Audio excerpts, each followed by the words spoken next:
Vamos à palavra então?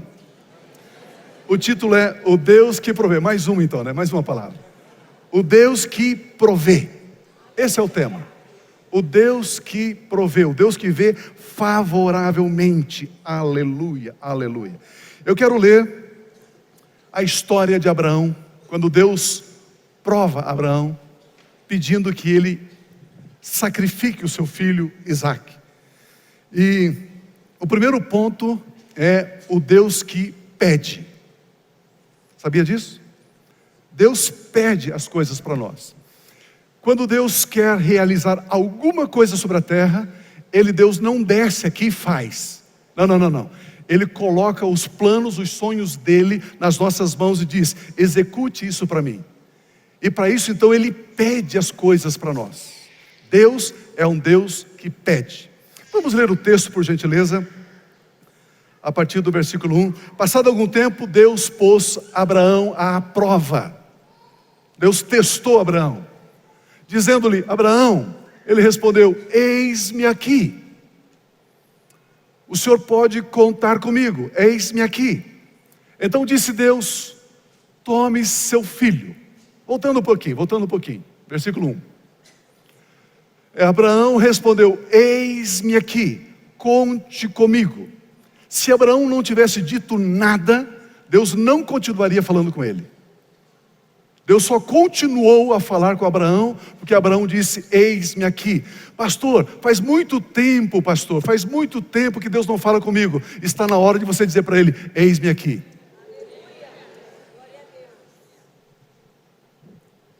Vai ficar bom isso aqui. Olha o versículo 2. Então disse Deus, depois que ele disse: eis-me aqui, toma seu filho, seu único filho, Isaque, a quem você ama, e vá para a região de Moriá. Sacrifique-o ali como holocausto, num dos montes que lhe indicarei. Na manhã seguinte, Abraão levantou-se e preparou o seu jumento, levou consigo 2 dos seus servos, Isaque, seu filho. Depois de cortar lenha para o holocausto, partiu em direção ao lugar que Deus lhe havia indicado.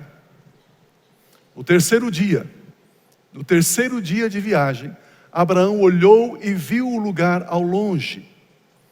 Disse ele a seus servos: fiquem aqui com o jumento, enquanto eu e o rapaz vamos até lá no cume do monte.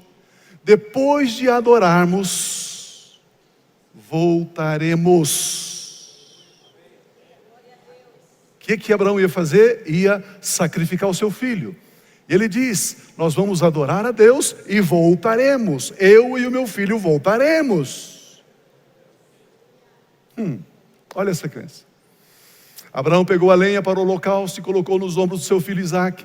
E ele mesmo levou as brasas para o fogo e a faca, o punhal. E caminhando os dois juntos, Isaque disse a seu pai Abraão: meu pai, sim, meu filho. Respondeu Abraão. Isaque perguntou: as brasas e a lenha estão aqui, mas onde está o cordeiro para o holocausto? Respondeu Abraão: Deus mesmo há de prover o cordeiro para o holocausto, meu filho. Deus é o Deus que provê. Jeová Jiré, o Deus que provê. E os dois continuaram a caminhar juntos. Quando chegaram ao lugar que Deus lhe havia indicado, Abraão construiu um altar de pedras e sobre ele arrumou a lenha, amarrou seu filho Isaque e o colocou deitado sobre o altar em cima da lenha. Então estendeu a mão, pegou a faca, pegou o punhal para sacrificar, para imolar, para matar seu filho. Mas o anjo do Senhor o chamou do céu: Abraão, Abraão, eis-me aqui, respondeu ele. Não toque no rapaz, disse o anjo, não lhe faça nada, não lhe faça nenhum mal. Agora sei que você teme a Deus, porque não me negou seu filho, o seu único filho. Abraão ergueu os olhos e viu um carneiro preso pelos chifres no arbusto. Foi lá pegá-lo e o sacrificou como holocausto em lugar do seu filho. Aleluia. Abraão deu àquele lugar o nome: o Senhor proverá. Jeová Jiré, o Deus que provê. Por isso até hoje se diz: no monte do Senhor se proverá. Aleluia, aleluia, glória a Deus. Amados, nós temos aqui uma narrativa que revela muito como Deus é e como Deus age. Isso aqui é Deus se descortinando, se mostrando a mim e a você, nessa história. Tesouros, temos mistérios escondidos aqui nessa história do patriarca Abraão. Existem preciosidades nesse texto que só a leitura dele parece que basta, não é?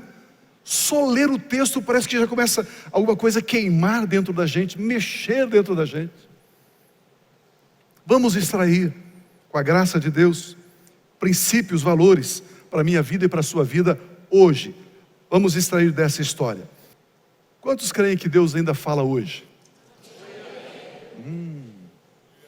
Nós temos um Deus que fala hoje conosco. Disse Deus, Deus continua falando. Queridos, vamos entender que quando Isaac nasceu, Abraão tinha um filho com a sua escrava, Agar, e esse filho chama-se Ismael. Ismael tinha 14 anos de idade quando Isaac nasceu. Passaram-se os dias, passaram-se os tempos. Agora, quando Deus fala assim para Abraão: Abraão, eu quero que você sacrifique o seu filho. Ismael tinha cerca de 30 anos de idade. Isaac, alguns comentaristas dizem que tinha 15, 16, 17, alguma coisa nessa idade. Era um jovenzinho, forte, robusto, saudável. Interessante que Deus declara que Abraão tinha um filho. Abraão, pega o seu filho, o seu único filho, Isaac. Sendo que Abraão tinha dois. Abraão tinha Ismael e tinha Isaac. E por que Deus diz para Abraão: Abraão, você só tem um filho, o seu único filho, Isaac? Por que só um? Pergunta para mim, por quê? Porque Deus considera seu somente aquilo que Ele te deu. Tudo aquilo que eu tenho, que você tem, que não veio de Deus, não foi dado por Deus, Deus não considera nosso. Olha aí. Ismael não nasceu segundo a promessa de Deus. Isaac era o filho que Deus prometeu a Abraão. Deus, Ele não deu Ismael a Abraão, Ele deu Isaac. É interessante, queridos, que quando Deus considera aquilo que Ele deu nosso, Ele não somente considera nosso, mas Ele também cuida, Ele protege, Ele também faz com que aquilo fique belo, aquilo cresça. Quando Deus nos dá algo, Deus, Ele tem a incumbência de sustentar, de cuidar, de proteger. Mas aquilo que Deus não nos dá e nós temos, somos nós que cuidamos, somos nós que nos desgastamos, somos nós que ficamos estressados, angustiados para cuidar, para proteger, porque aquilo que eu e você temos, que Deus não nos deu, Deus não cuida. Quantos de nós estamos num trabalho que Deus não nos deu, e é difícil aquele trabalho, é desgastante, é horrível. Quantos de nós temos uma empresa que Deus não nos deu, e aquela empresa só dá dor de cabeça?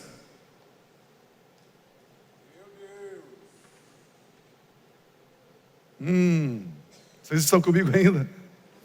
Nessa história bíblica nós aprendemos também que quando Deus nos dá, Ele tem o direito de pedir a nós.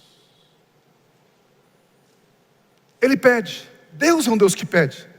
E por que Deus faz assim? Pergunta para mim, por quê? Porque quando Deus nos dá algo e Ele nos pede para entregarmos a Ele aquilo que Ele nos deu, em primeiro lugar, Ele pede para nos lembrar que tudo que temos veio das mãos poderosas dEle. Quando Ele diz para mim assim: Pio, me dê isso, Ele está dizendo: Pio, lembre-se, isso que você tem, fui eu que te dei, foi a minha mão poderosa que agiu a seu favor, por isso eu tenho o direito de pedir isso para você. Segundo lugar, para não sermos escravos daquilo que Ele nos deu.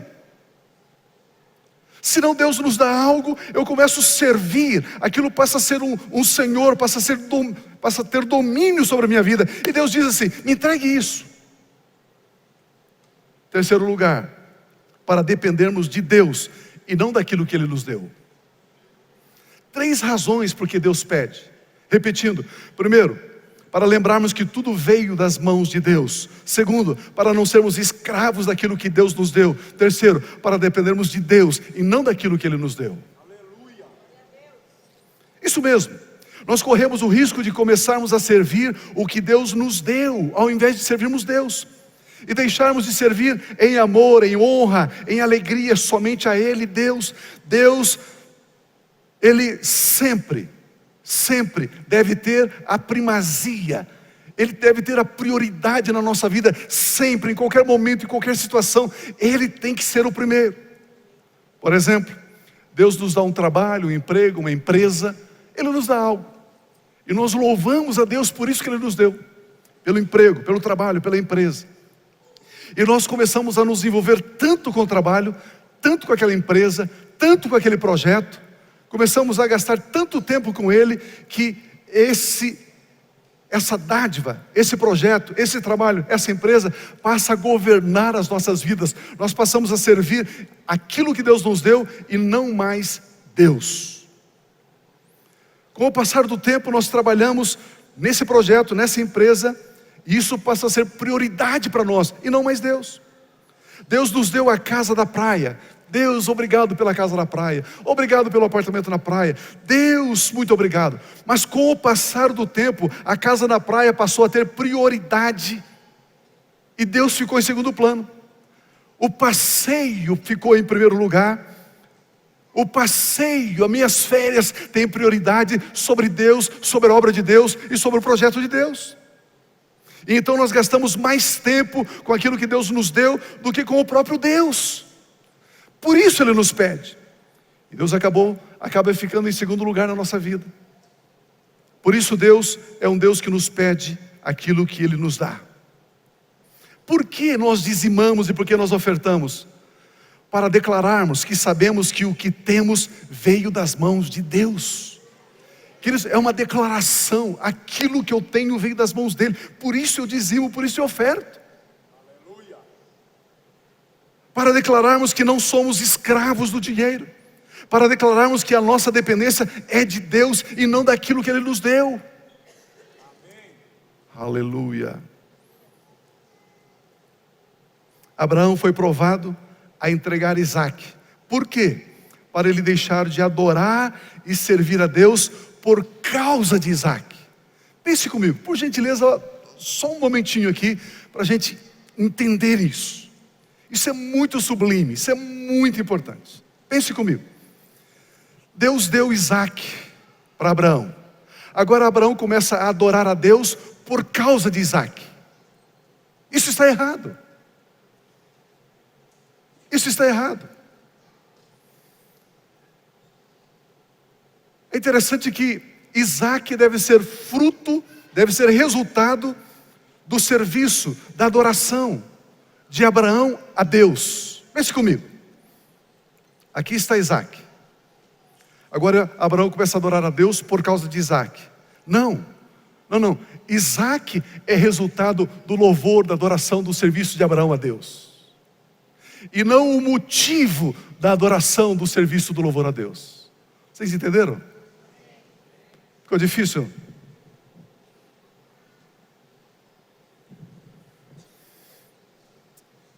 Eu e você precisamos voltar à essência do relacionamento com Deus. Eu não posso me relacionar com Deus por causa das coisas que Ele me deu e por causa daquilo que Ele faz. Eu me relaciono com Deus porque Ele é meu Pai, eu sou o filho dEle e basta. É isso que nós precisamos entender. O meu relacionamento com Deus é por causa dEle, Deus. E não por aquilo que Ele faz, por aquilo que Ele me dá. Vamos aprender isso. Devemos adorar a Deus de todo o nosso coração. E como consequência do nosso amor, honra e adoração a Ele, Ele nos dá coisas. Mas não devemos adorar a Deus porque Ele nos deu certas coisas, ou para que Ele nos dê certas coisas. Isso é manipulação. Eu vou adorar a Deus para Ele me dar um namorado. Eu vou adorar a Deus para Ele me dar um marido. Eu vou adorar a Deus para Ele prosperar a minha empresa. Eu vou adorar a Deus para Ele abrir uma porta de emprego. Eu vou adorar a Deus para Ele me dar saúde. Não!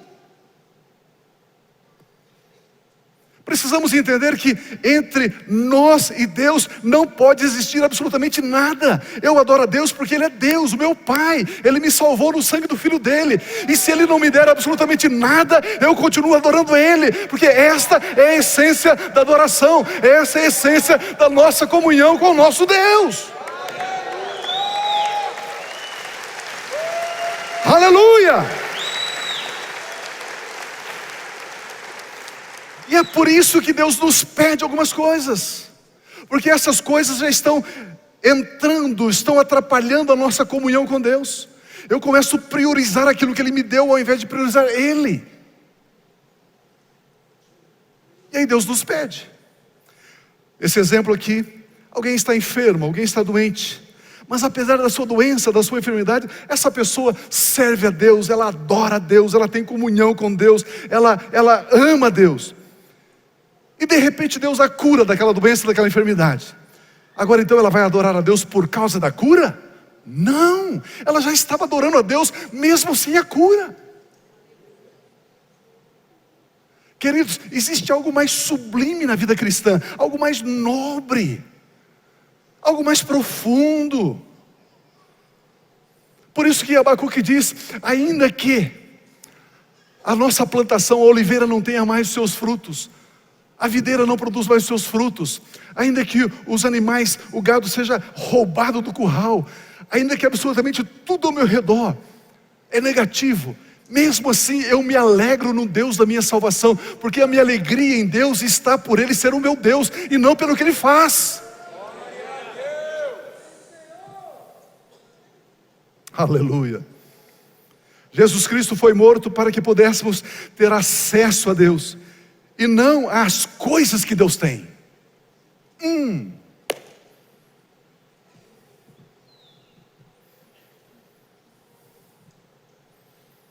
Jesus não morreu para que você tenha acesso às coisas, não, que você tenha acesso a Deus. Viver assim é muito mais sublime. Essa é a essência da fé cristã. Eu venho à igreja não para receber uma bênção, eu venho à igreja para cultuar o meu Deus, para celebrar a Ele.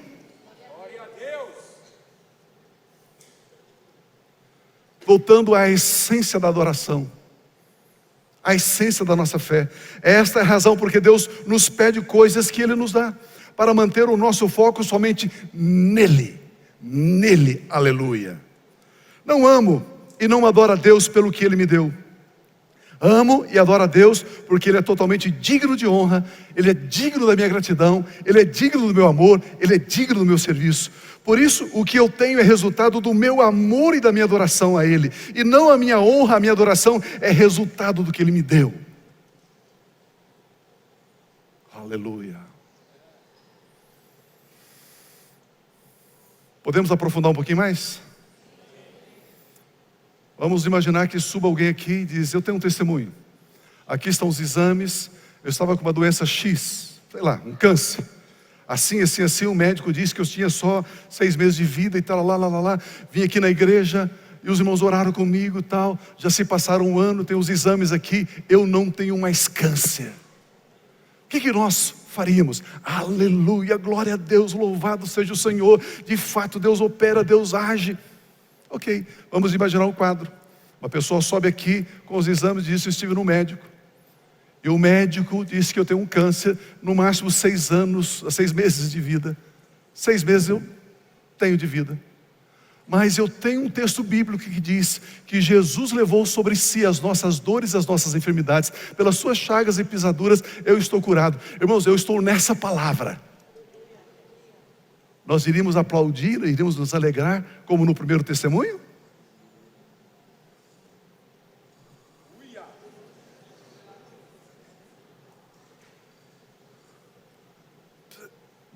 Pegaram o que eu estou falando aqui? Se eu tenho a palavra do meu Deus, isso não é suficiente. Ele tem que provar que a palavra dele funciona.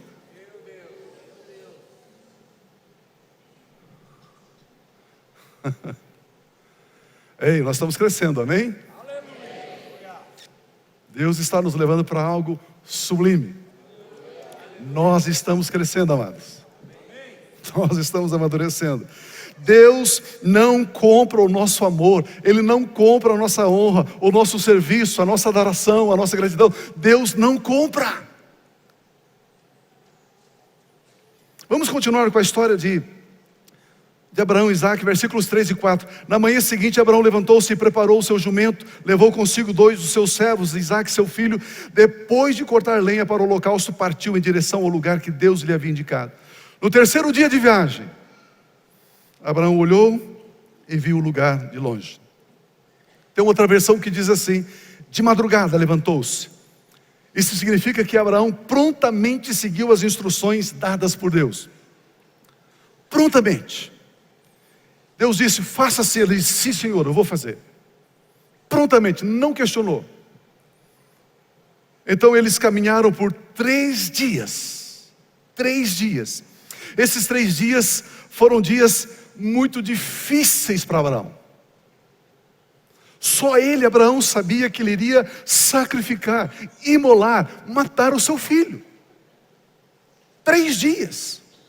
Dias de perplexidades, perguntas sem respostas, emoções voláteis, confiança e desconfiança, alegria e tristeza. 3 dias. Exatamente o que aconteceu com os discípulos do Senhor Jesus, quando Jesus morreu naquela cruz, quando ele foi colocado naquele túmulo, a pedra foi rolada e fechou aquele túmulo. 3 dias na vida de Pedro, 3 dias na vida de João, 3 dias na vida dos discípulos de Jesus. 3 dias de frustração. Mas ele andou sobre as águas.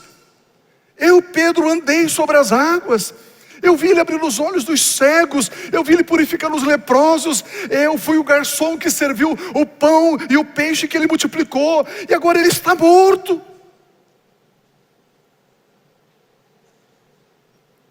Frustrados, tristes, angustiados, sem saber o que fazer da vida. Era o que estava acontecendo no coração de Abraão. Meu irmão, minha irmã, você que está vivendo um momento de angústia, um momento de insegurança, um momento de tristeza, um momento de incerteza na sua vida, ouça o que Deus vai dizer para você agora. Abra bem o seu coração, abra bem o seu ouvido. Assim diz o Senhor, o Deus Criador dos céus e da terra, o Deus de Abraão, o Deus de Isaque, o Deus de Jacó. Em 3 dias, assim como Abraão, no final de 3 dias, viu o lugar da entrega de seu filho e conheceu o Deus que provê todas as coisas, assim também em 3 dias, você terá uma experiência extraordinária com o Deus que provê. Dentro de 3 dias virá da parte de Deus algo grandioso sobre a sua vida.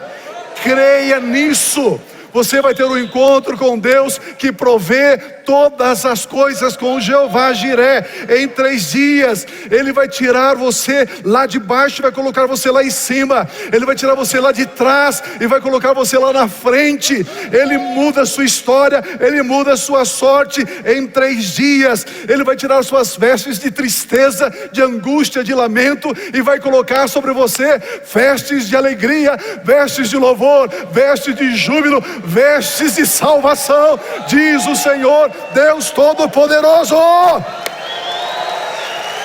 Aleluia!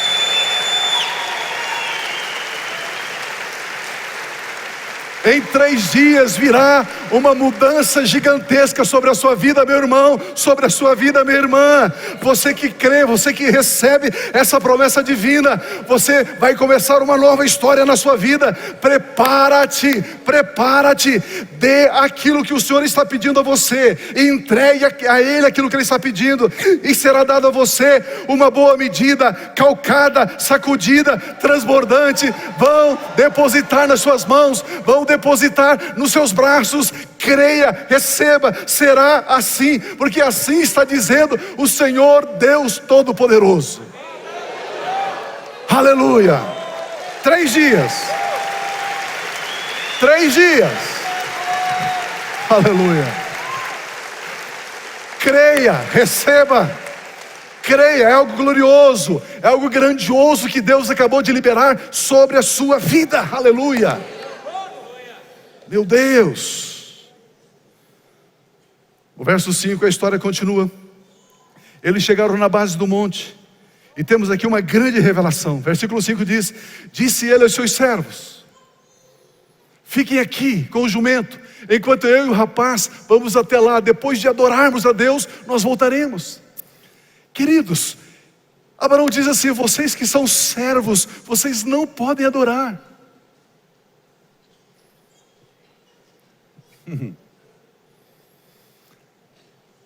Vocês percebem porque por meses eu tenho ensinado aqui: nós não somos servos,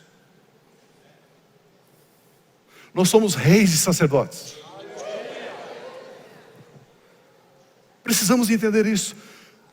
Ele nos comprou, somos servos. Ele nos salvou, Ele é nosso Senhor. Ele revelou a vontade dEle, somos amigos.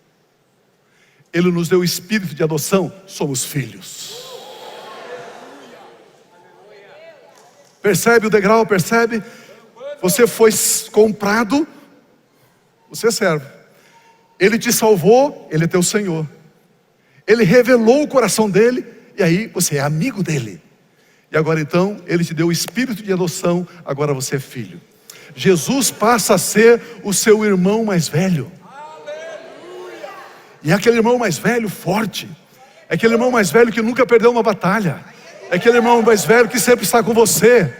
Aquele irmão mais velho que caminha junto com você. Aquele irmão mais velho que nem a morte pôde derrotá-lo. Aquele irmão mais velho que tem nas suas mãos as chaves da morte e a chave do inferno. Aquele irmão mais velho que tem um nome que é sobre todo nome. Ele é Rei dos Reis e Senhor dos Senhores.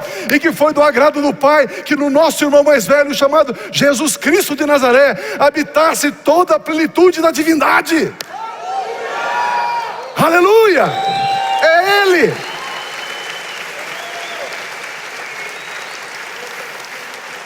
Aleluia. Por isso que ele disse: os servos, fica aqui embaixo. E sabe quem ficou lá embaixo também? O jumento. Diga para a pessoa que está... Não diga não. Não diga não. O jumento. O jumentinho ficou lá embaixo. Não teve a permissão de subir. Mas por que o jumento? Porque os jumentos representam trabalho. São animais de carga. São animais de esforço. A adoração que Deus aceita não é a adoração do esforço próprio, não é a adoração da capacidade própria, não é a adoração do suor humano, não.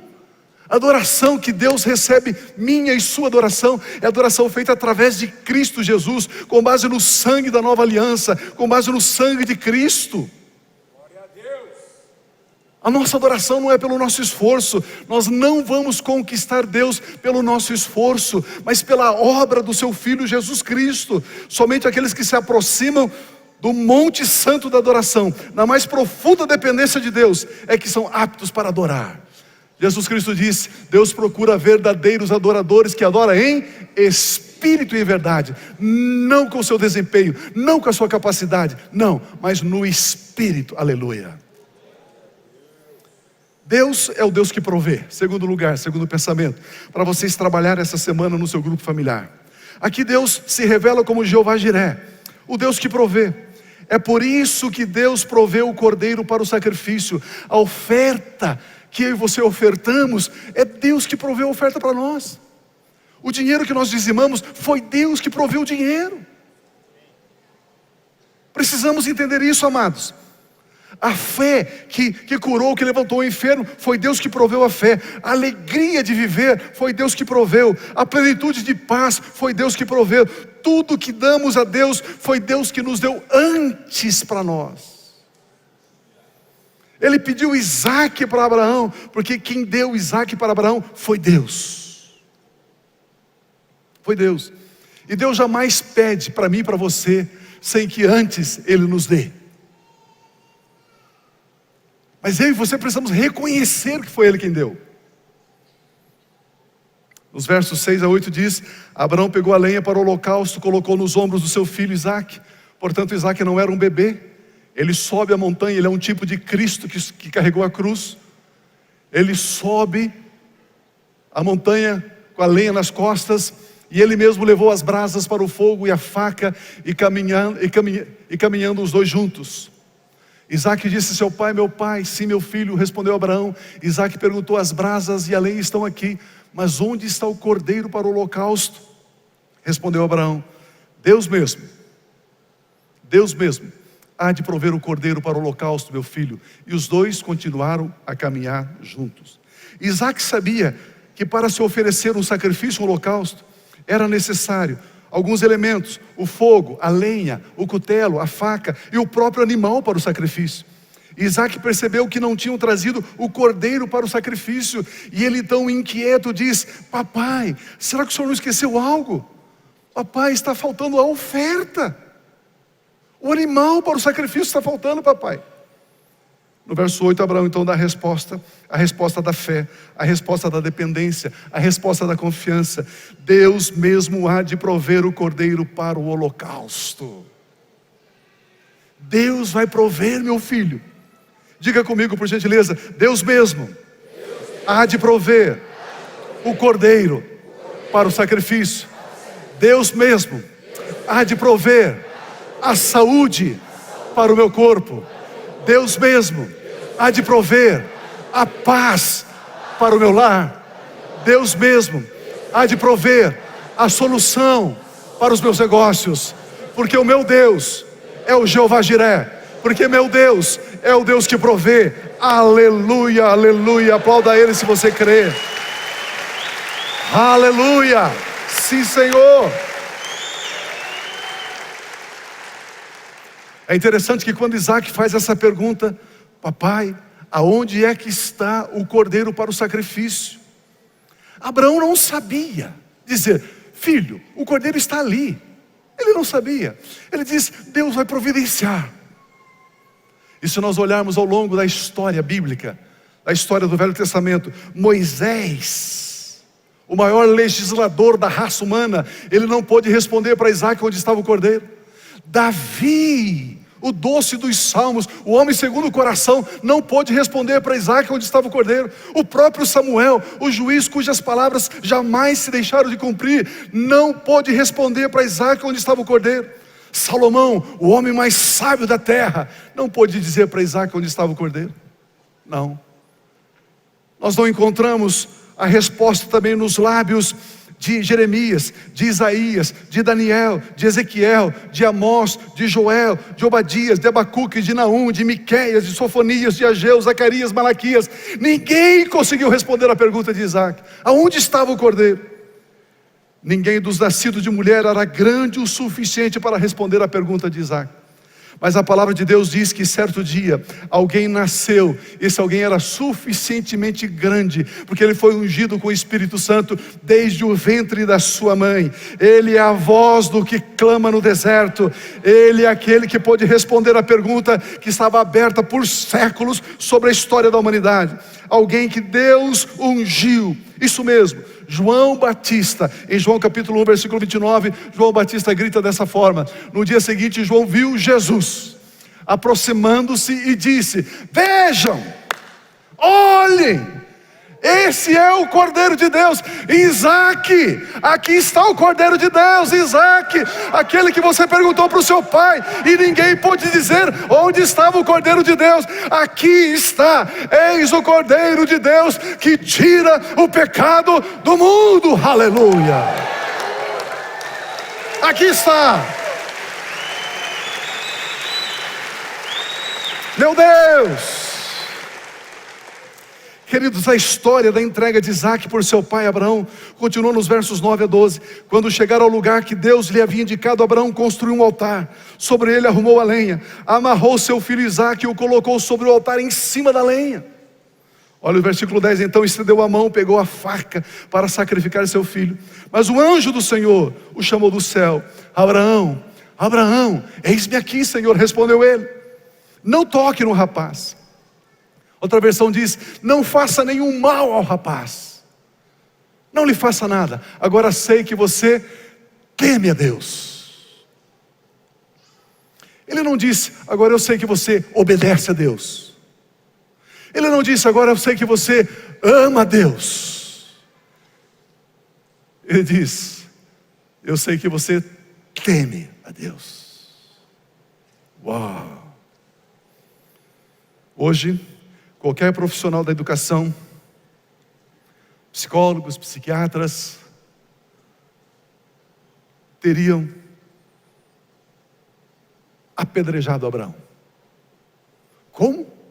O pai pegou seu filho de 15, 16, 17 anos, amarrou, colocou sobre um altar, pegou a faca e veio na direção do rapaz?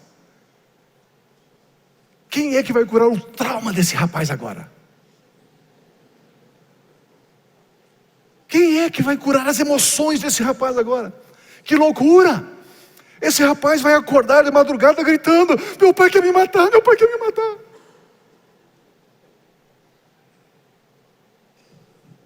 Ei, disse Deus, os meus caminhos não são os vossos caminhos. Sabe qual é o meu erro? O meu erro é pensar com a minha mente humana, tentando entender esse Deus que é eterno. Esse que é o meu erro. Abraão amarrou o rapaz, colocou sobre o altar, estendeu a mão para apanhar a faca. E nesse instante, o anjo do Senhor clamou, chamou do céu, Abraão, Abraão, ele disse, eis-me aqui. Quando o anjo do Senhor disse assim, Abraão, Abraão, não somente Abraão ouviu a voz de Deus, mas o próprio Isaac deitado sobre aquela lenha, amarrado ali para o sacrifício, o próprio Isaac ouviu a voz de Deus. E quando Isaac ouviu a voz de Deus, eu posso ver uma alegria dentro do coração dele, um sorriso nos lábios daquele rapaz, dizendo, eu sabia que o Deus do meu pai é real, eu sabia que o Deus do meu pai é verdadeiro, eu sabia que o meu pai não é um velho, não é um senil, caduco, não, eu sabia que o meu pai fala com Deus, e Deus fala com ele, e não somente isso, Deus, o Deus do meu pai me conhece, e não somente me conhece, diz, ninguém vai tocar nele, ninguém vai fazer mal a ele, o Deus do meu pai me ama, o Deus do meu pai cuida de mim, o Deus do meu pai me protege, o Abba Pai me protege, o Abba Pai sabe que eu existo, o Abba Pai, Ele está olhando por mim, e não vai permitir que nada e ninguém toque na minha vida, toque na minha família, toque na minha saúde, toque nos meus sonhos, toque no meu chamado, toque no meu ministério, porque Ele é Deus dos céus, Ele é Deus da terra, e Ele está no controle da minha vida. Aleluia!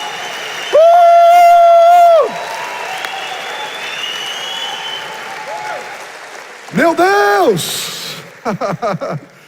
Pela primeira vez Isaac ouve a voz de Deus.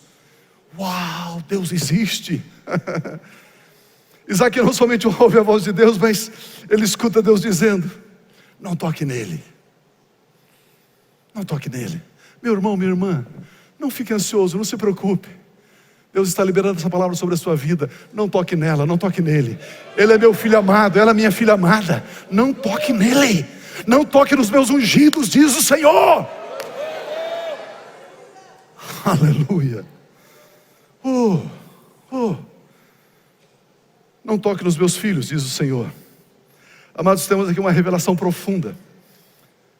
Deus disse que Abraão fez o que Deus lhe pedira, não por obediência, mas porque Abraão temeu a Deus. A palavra temer aqui no hebraico é yaré. Temer aqui é ser reverente. Temer aqui é honrar. Temer aqui é concordar reverentemente com a instrução. Quando tememos a Deus, nós entregamos aquilo que Ele nos pede. Quando tememos a Deus, nós entregamos aquilo que Ele nos deu quando Ele pede. Quando tememos a Deus, nós entregamos sabendo que não vai faltar. Quando tememos a Deus, nós entregamos porque sabemos que Deus, Ele não vai pegar para si aquilo que Ele nos deu, mas Ele vai nos dar mais, muito mais do que aquilo que Ele está pedindo. Deus não aceita que Isaac seja sacrificado. E ainda mais, sabe o que Deus faz? Ele proveu o cordeiro para o sacrifício. O verso 13 diz: Abraão ergueu os olhos e viu um carneiro preso pelos chifres no arbusto. Foi lá pegá-lo e o sacrificou com holocausto em lugar do seu filho. Ele estava preso pelo chifre. Se você for hoje na Palestina, você vai ver essa cena. Existem arbustos, aquelas árvores cheios de cipó, cheios de espinhos enroscados ali.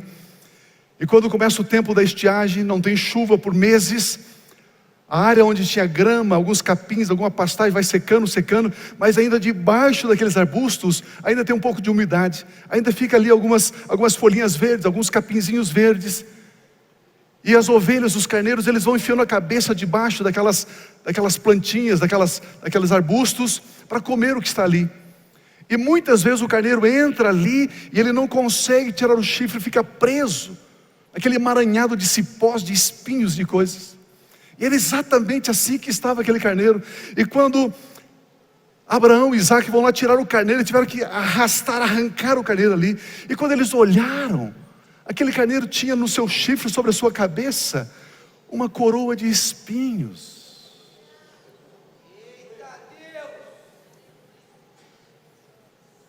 Olha o que está escrito, Marcos 17.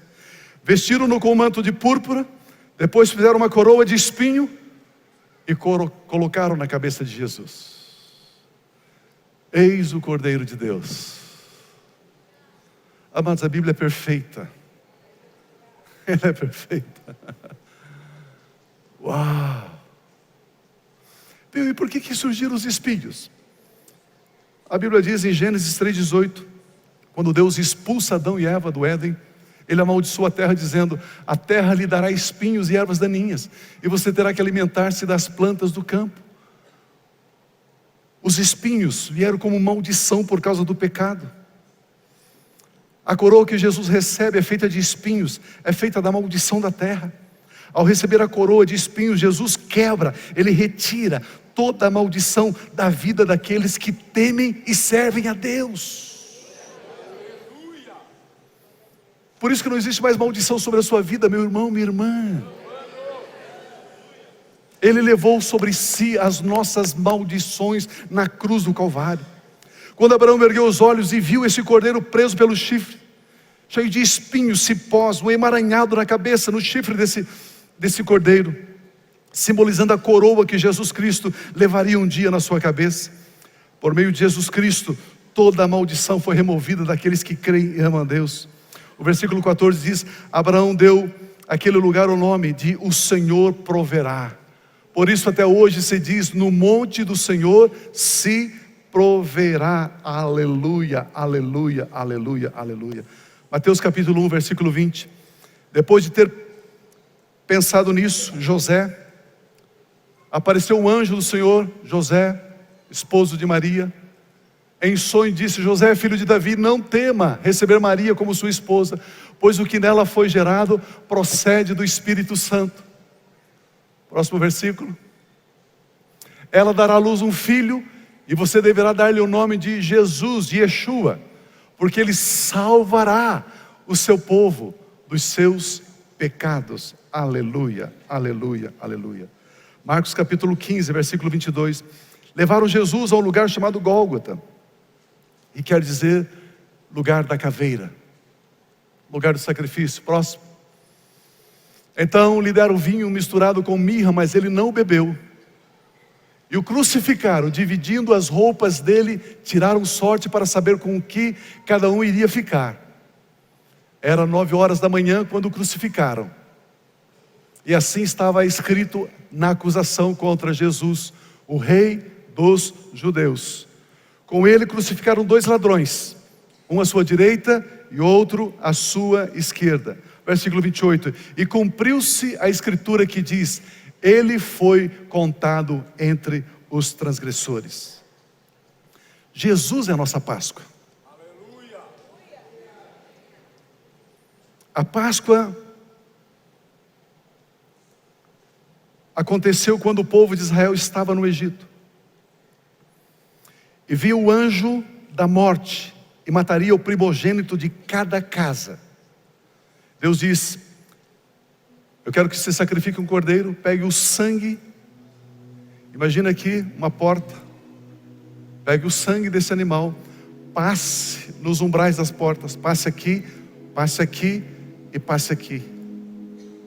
A hora que ele estava passando o sangue nas laterais da porta, a hora que ele passou o sangue aqui em cima, o que aconteceu com esse sangue? Esse sangue caiu. E ali ele estava desenhando a cruz. E quando o anjo da morte veio, olhou aquela porta, olhou aquela casa, ele passou por cima. Páscoa, que significa passar por cima a destruição. A destruição não entra na sua vida, a morte não entra na sua vida, a condenação não entra na sua vida, a maldade não entra na sua vida, o mal não toca você, porque você está marcado com o sangue do Cordeiro de Deus. Isso é Páscoa. Essa é a nossa alegria, essa é a nossa vitória, esse é o nosso triunfo. Aleluia.